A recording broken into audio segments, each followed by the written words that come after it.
নমস্কার সবাইকে, সবাই কেমন আছো? আশা করছি সবাই ভীষণ ভালো আছো। প্রবাসিনী সঙ্গীতাস লাইফস্টাইলের আরও একটি ভিডিও তোমাদের সবাইকে স্বাগত। তো আজকে হচ্ছে রবিবার 28শে জুলাই। আজকে হচ্ছে আমার সারার বার্থডে। তো প্ল্যান অনেক কিছুই করা হয়েছিল, ভেবেছিলাম একটুখানি বেরোবো, মন্দিরে যাব, পুজো দেবো, কিন্তু ঘুম থেকে উঠতে অনেকটা দেরি হয়ে গিয়েছিলো বলে আর যাওয়া হলো না, কারণ একটু রান্নাবান্নারও ব্যাপার আছে। আর সন্ধ্যাবেলা ভাবছি কিছু জনকে আসবো, মানে আসার জন্য বলবো। তো সেই কারণে এবেলা রান্নাবান্নাটা একটু তাড়াতাড়ি করে নিতে হবে। বিকালবেলা কিছু মানুষকে ডেকেছি, মানে ওই বন্ধু বান্ধবদের মধ্যে যারা খুব ক্লোজ, তারা হয়তো আসবে বিকালে। তো এখন চলছে রান্নাবান্না। রান্না করতে করতে সারা ঘুম থেকে উঠে পড়েছিল বলে আবার ওর কাছে গিয়েছিলাম, ওকে আবার চুপ করে দিয়ে গেলাম। তারপরে বাড়িতে তো অনেকগুলো ফোন কলস করার ছিল, বাড়ি থেকে সবাই ফোন করছে। ওর বাবা এখন গেছে একটুখানি মার্কেটে ওই ডেকোরেশনের কিছু জিনিস নিয়ে আসার জন্য, তো গেছে। তো তোমাদের সঙ্গে সবটাই শেয়ার করব। তো রান্নাবান্না অনেক কিছু করার আছে, কিন্তু যেহেতু একা আছি একদম বুঝতে পারছি না কি রান্না করব। যে সারা এখানে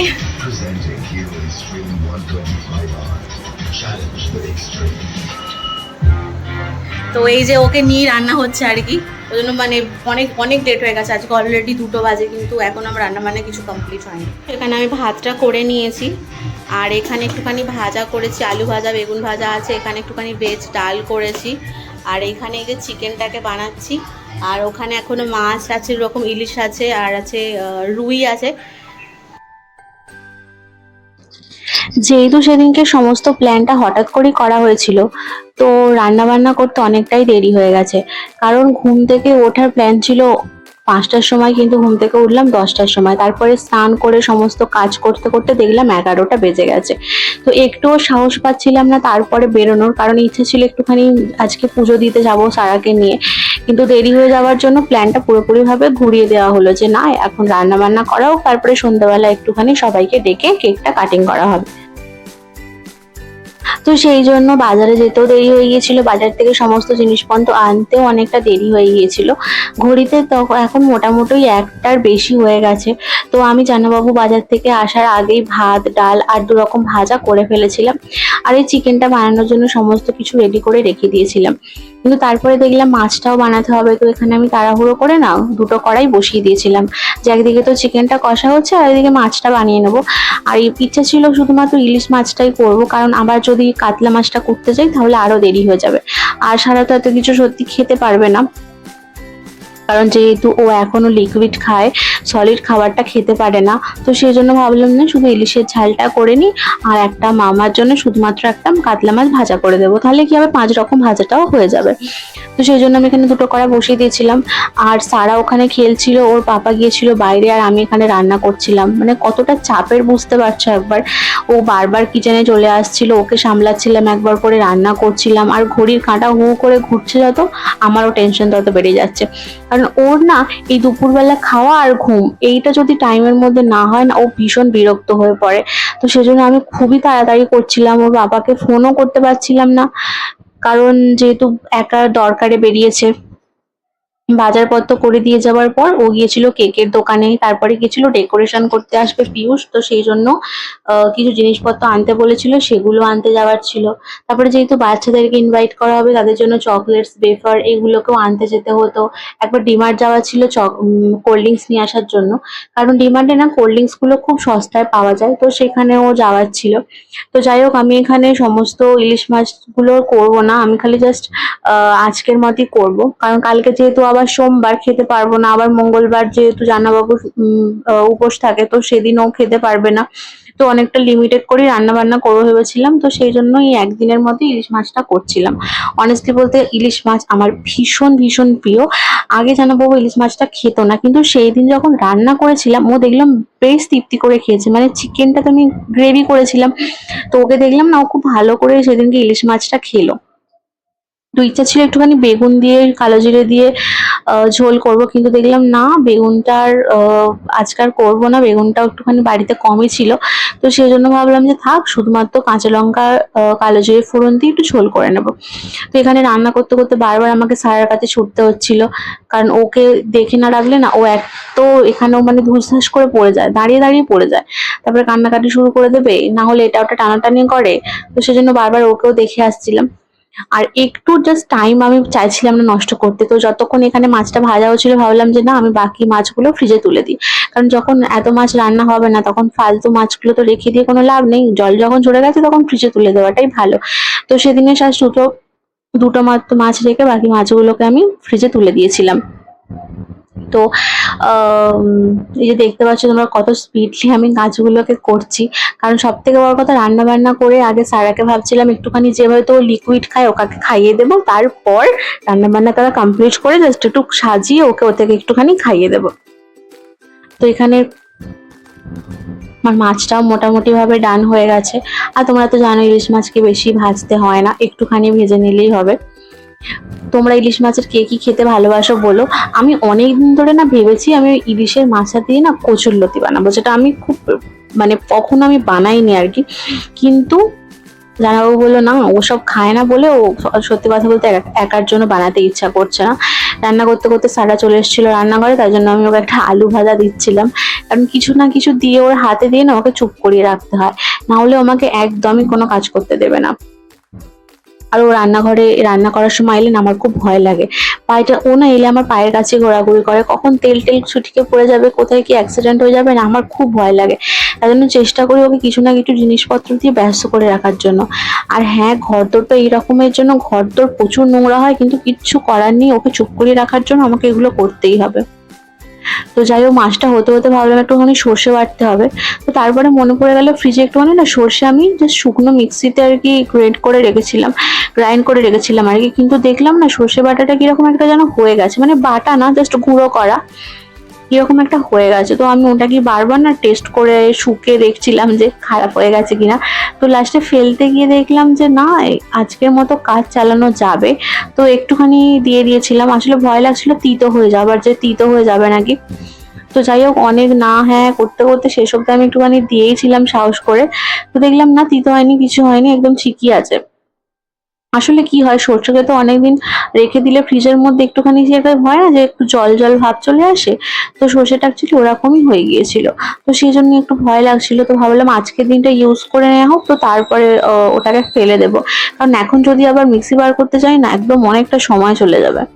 তো সেই জন্য সেখান থেকে অল্প করে আর কি নেওয়ার প্ল্যান করলাম।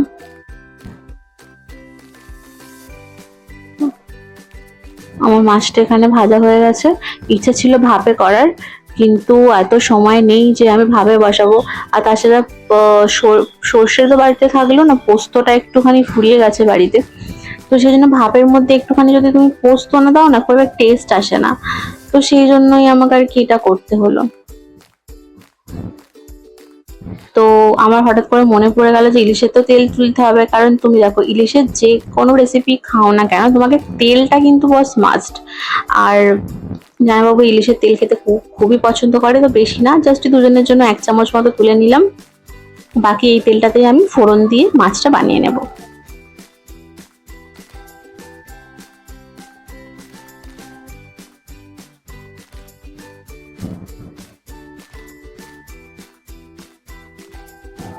আর সত্যি কথা বলতে কি একা হাতে জোগাড় করে রান্না করাটা না খুব চাপের। যেরকম দেখো এই যে কাঁচা লঙ্কাগুলো কাটতে হবে আমি একদম ভুলে গিয়েছিলাম। তো এই যে এখানে আমি কড়াইটা অলরেডি দেখছো কিরকম ভাবে গরম হয়ে গেছে, ধোঁয়া ছাড়ছে, কিন্তু আমি এখানে তাড়াতাড়ি করে এখানে যে কাঁচা লঙ্কাগুলো একটু কেটে নিচ্ছিলাম। কারণ ইলিশে কাঁচা লঙ্কা ছাড়া কোনো রকমই কোনো ফ্লেভার আসে না। আর এই গরম ভাতে ইলিশের ঝোল আর এই কাঁচা লঙ্কা দলে খেতে যে কি পরিমাণে টেস্ট লাগে যারা খায় তারাই বস জানে। তো এই যে আমি এখানে দিয়ে দিলাম একটু কালো জিরে। তো এর মধ্যে না আমি একটুখানি আদা বাটা দিচ্ছিলাম, আদার ফ্লেভারটা আমার ভীষণ ভালো লাগে। আর যেহেতু শুধু পাতলা ঝোল হবে আর কোনো রকম কিছু মশলা বেশি দেওয়া হবে না, তো এখানে একটু আদা বাটা দিলে না খুব ভালো টেস্ট হয়। তো তারপরে তো এই যে পরিমাণ মতো নুন দিয়ে দিলাম আমি।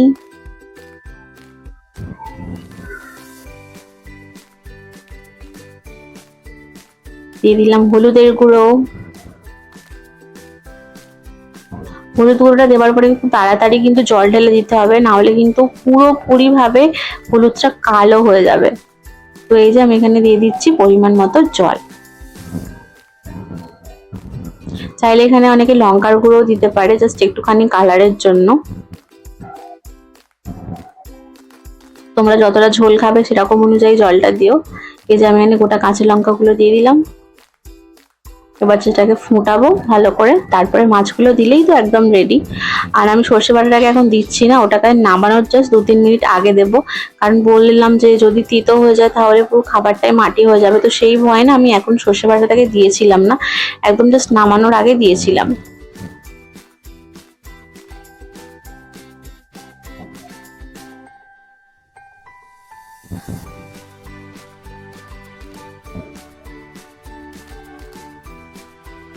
এর জাল উঠতে শুরু করে দিয়েছে।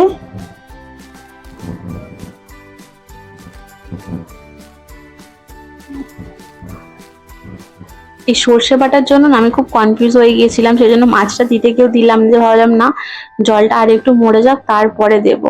তো যাই হোক, ওখানে রান্না করতে করতে অলরেডি বাজে 2:15, সারার খাওয়ার টাইমের ওভার হয়ে গেছে।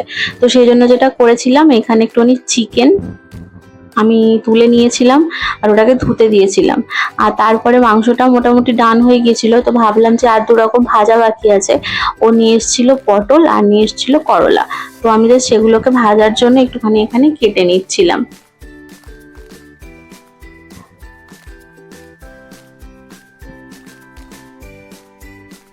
তো ওদিকে কাটতে কাটতে আমার এখানে ইলিশের ঝোলটাও হয়ে গিয়েছিল, সেটাকেও জাস্ট নামিয়ে নিলাম।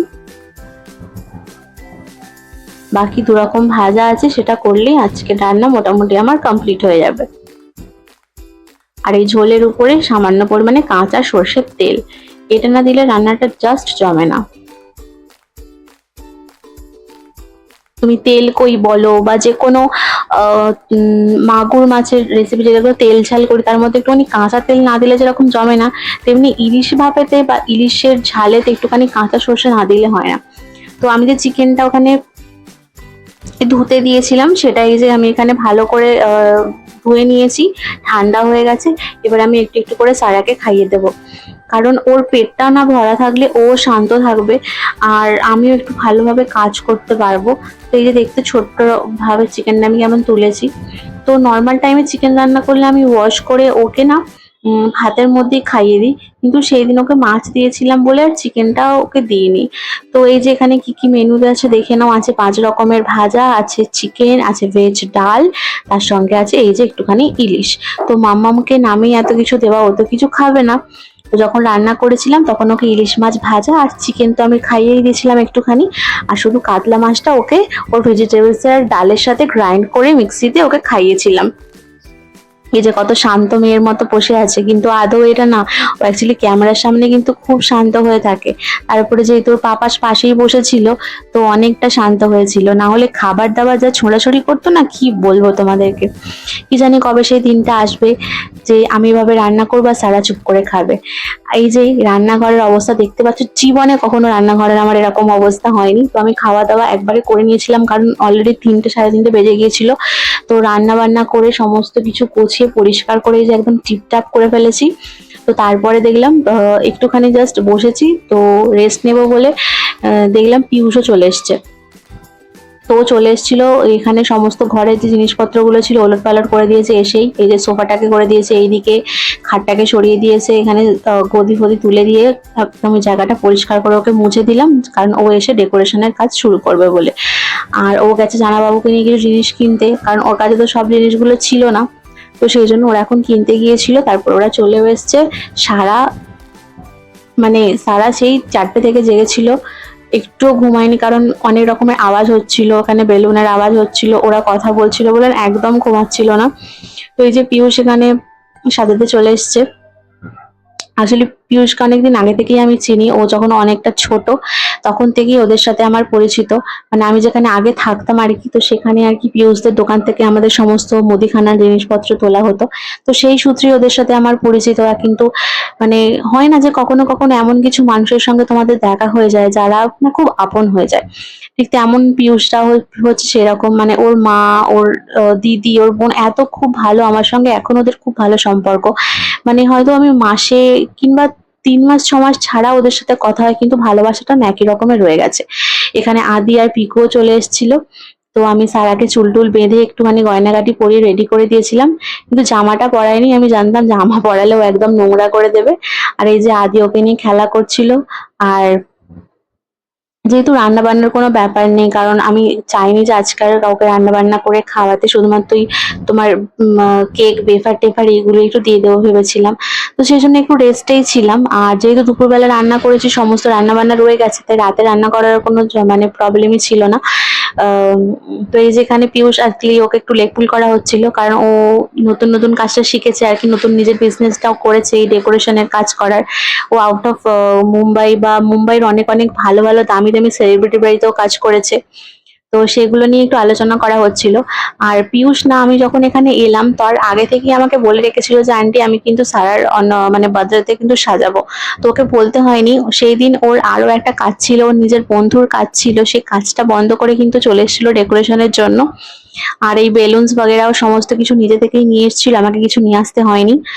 আর মানে এগুলি ভালোবাসা। সত্যি আমি মনে করি যে টাকা পয়সা দিয়ে নয়, এরকম ছোট ছোট কিছু সারপ্রাইজও মানুষকে অনেক আনন্দ দেয়। আর সবাই মিলে সেই জন্য পিয়ুষকে খুব খুব রাগানো হচ্ছিল।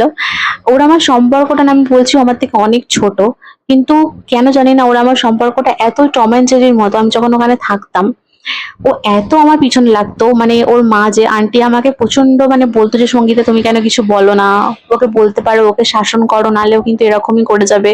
কিন্তু আমি না কিছু বলতাম না, আমি এনজয় করতাম এই জিনিসগুলো, যে ও ছোট আছে, দুষ্টুমি করছে, হয়তো বড় হলে ঠিক হয়ে যাবে। কিন্তু না, ও একই রকমের রয়ে গেছে। কিন্তু হ্যাঁ, ম্যাচুরিটি চলে এসছে ওর মধ্যে, এটুকু বলতে হবে। মানে এখনো আমাকে সেই আগের মতো রাগায় না, কিন্তু লজ্জা করে এখন যে আগে ওরকম বলতো বলে। কারণ আমি যখন সেদিনকে কথাটা বার করলাম, ও বললো চুপ করো চুপ করো, প্লিজ বলো না। আর পিয়ুষের যে মা, তার নামও সঙ্গীতা, আমার নামও সঙ্গীতা, সেই জন্য না একটা আলাদাই আলাদাই মানে কানেকশন আছে আর কি।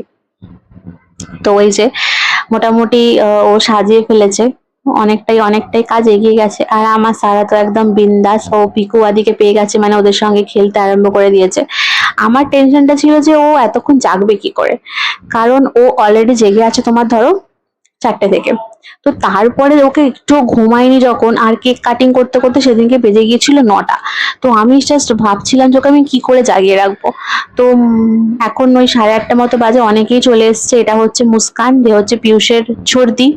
তো তারপরে চলে এসেছিল আমার বিউটি দি বলে একজন, বিউটি বলে একজন বান্ধবী আছে, ওর মেয়ে, যে হচ্ছে এই যে তুয়া, আর হচ্ছে জয়, তুহিনা, সরি তুহিনা আর জয়। আর এখানে তো এই যে আমাদের সেলফি কুইন একদম শুয়ে শুয়ে সবার ফটো তুলছে। তারপরে চলে এসেছিল পিকুর বাবা পার্থদা, আর এই যে পিকুর মা সুনিতাদি, যারা হচ্ছে আমার এই মুহূর্তে সব থেকে কাছের মানুষ, মানে যাদের কাছে আমি অনেকটা কমফর্ট, আর আমার বেশিরভাগটা সময় আমি চেষ্টা করি ওদের সাথে কাটানোর। সত্যি কথা বলতে আমি খুব একটা ভিড় ভাট্টা বা অনেক লোকজন আমি কখনোই চাইনি। আমি সবসময় চেয়েছি হাতে গোনা কয়েকটা মানুষ থাকুক, কিন্তু স্পেশাল থাকুক। তো এই যে এখানে মুস্কান বা কিচেনে এই সমস্ত প্লেটগুলো সাজাচ্ছিল, কারণ যেহেতু 9টা বেজে গেছে, বাচ্চারাও বাড়ি যাবে, আর আমিও সমস্ত কাজকর্মগুলো মিটিয়ে সারাকে ঘুম পাড়াবো। তো সেই জন্য আমি ওকে তাড়াহুড়ো করছিলাম। এই যে গরমা গরম সিঙ্গারা নিয়ে চলে এসছে।